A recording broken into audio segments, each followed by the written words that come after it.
Hi, folks. This actually happens to be me painting.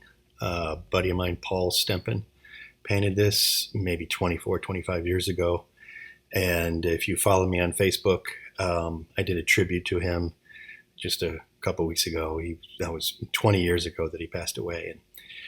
But he was such an amazing painter, really spare. Uh, Look at this segment is all about trees. So that's one of the reasons I put this up here. You can see those trees in the distance, really spare, pared down, simple shapes.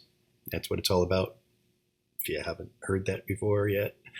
And here he is breaking the rules, making real sharp edges in the distance, but it's all working because it's a world that is harmonious. And, so that's what this segment is about. It's about trees. And I want to do a little sort of historic review of some really interesting paintings. This is George Inness, and what a beautiful interpretation of those trees there. Amazingly beautiful shapes. Love them. This is one of our California painters, William Wendt, and two things to point out here: simple shapes again, real bold masses, and see a little bit of the atmospheric perspective, and some. Basically, I wanted to point out with this particular piece how dark the lights are in that tree in the foreground. Right, not a big break in value. So. And awesome painter to look at in terms of just designing shapes, designing whatever it is, right? Same here with Edgar Payne. Does that breakdown of just two values. You can see that really clearly. And another painter, Hanson Puthoff. Beautiful, elegant shapes altogether. So a little bit of a review. Woman painter, Marianne Kavanagh Wachtel. Her husband was a painter as well, but elegant, extremely elegant interpretation of tree shapes. Painter you might not have heard of, Russell Chatham, was here in California for a while, painted in Montana. And one of the reasons I put this slide up is all that darkness is really strong design element, but just the indication up at the edge of what that black forest is made out of gives the viewer the cue as to what those shapes are, and that's all that that's what you need. So information at the edges of shapes is really key. Let's see another example of Russell Chatham's paintings. This is probably in Montana. Just gorgeous, really bold use of shapes. You can see that. Tom Thompson, a Canadian painter, and a few times I think I've used the analogy or metaphor of painting being much like weaving a tapestry, and you can between positive and negative shapes, and you can see that here. The other reason I put this up is that I am not trying to get you to paint in any specific style.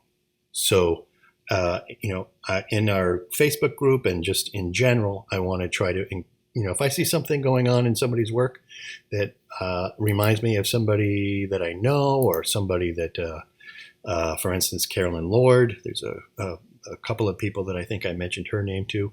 She lives in California here. Very simplified, not something that people, I think, in general in our class are gravitating towards this much simplicity, but that's okay. I mean, it's really just I'm trying to get you to go, be the best painter that you can be as you, right?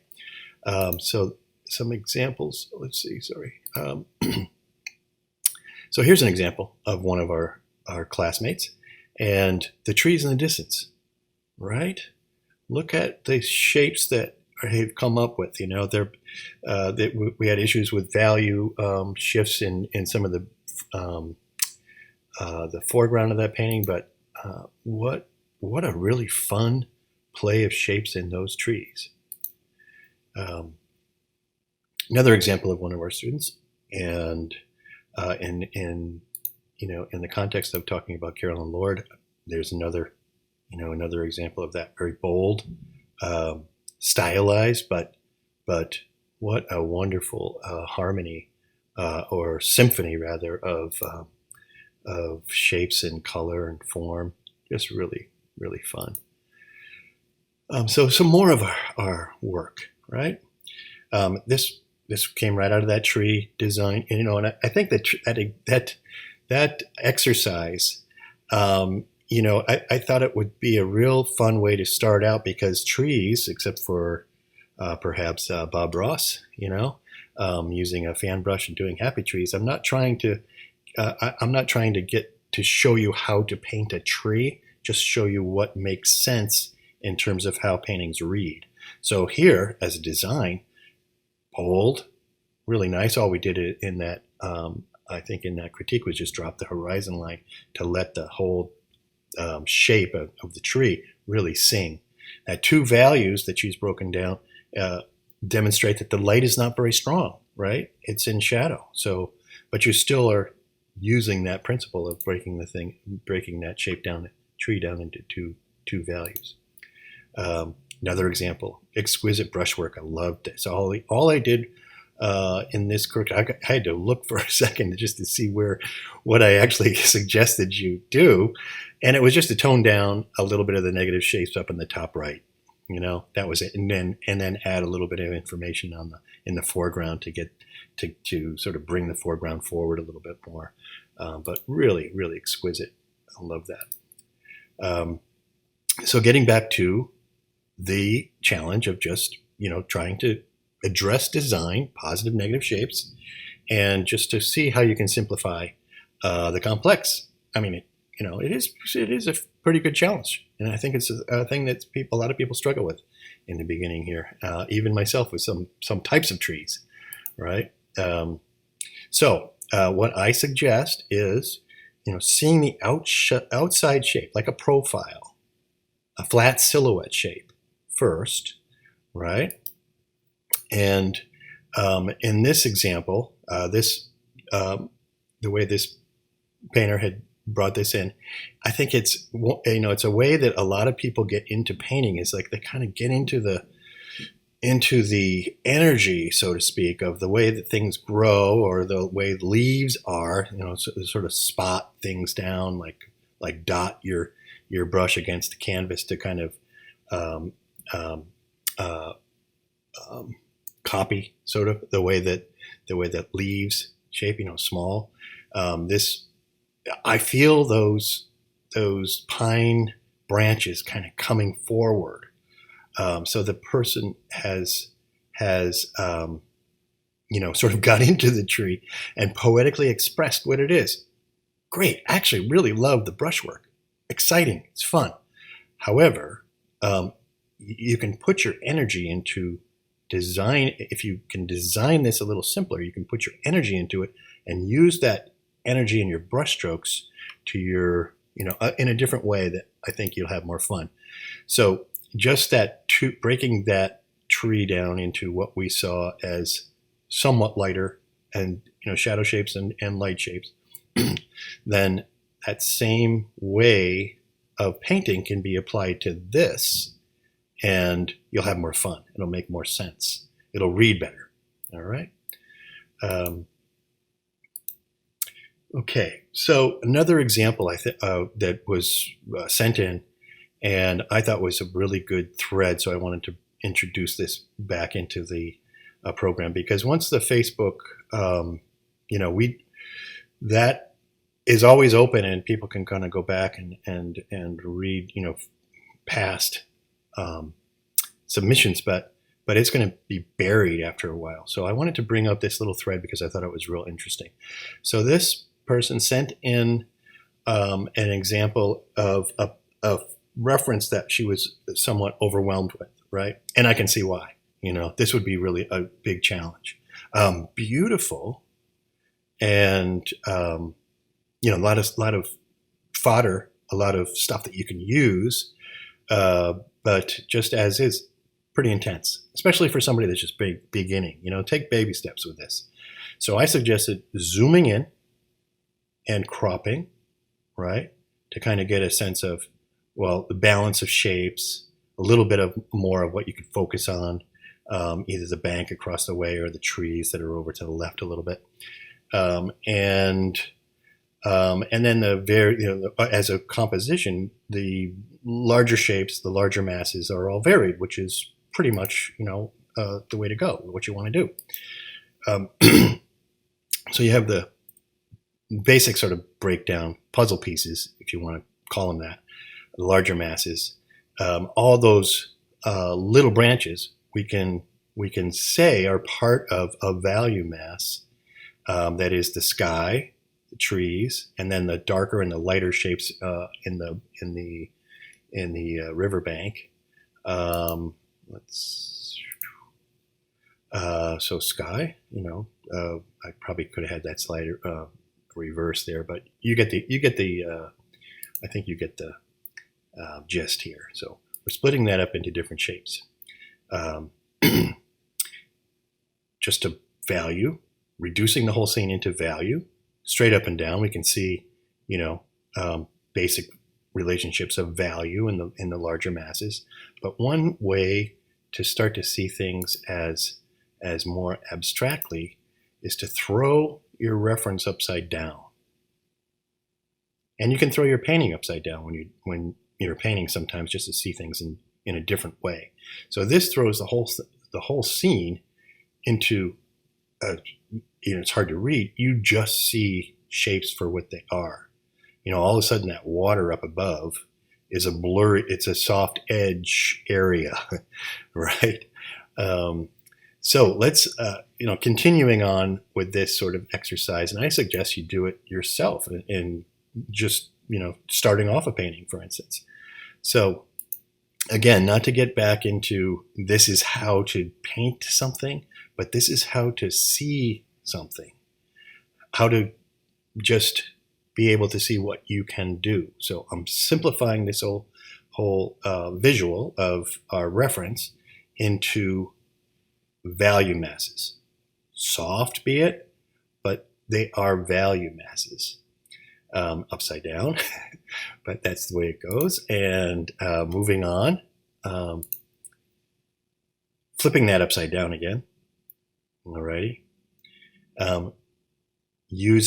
Seeing those, what was the reference upside down in just sort of soft shapes. Same thing here, right?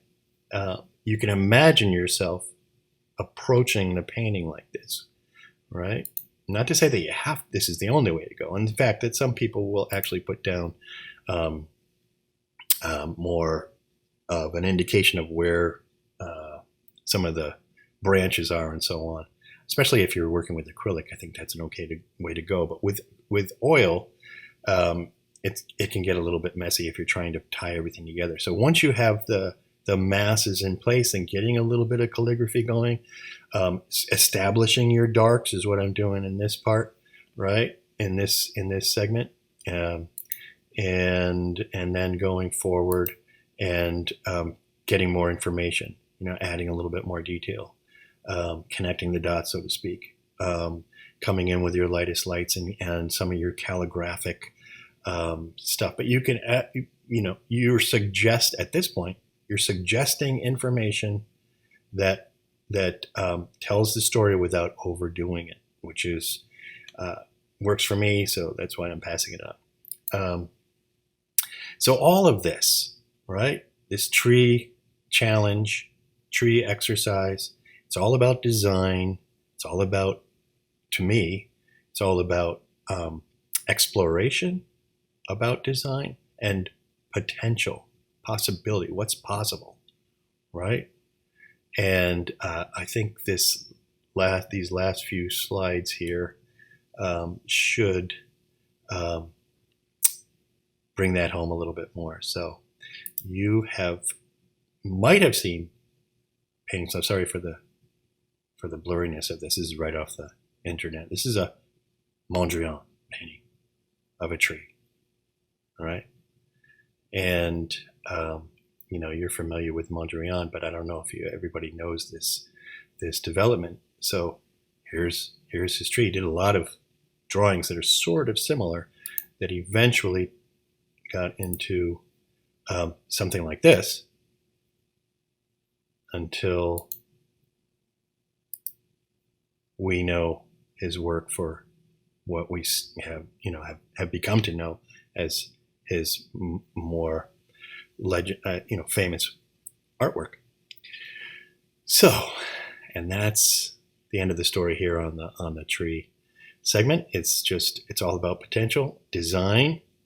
I mean, design is such a key part, and you are the designer as the artist. So keep that in mind next time you get into any kind of painting, that you can change things a little bit.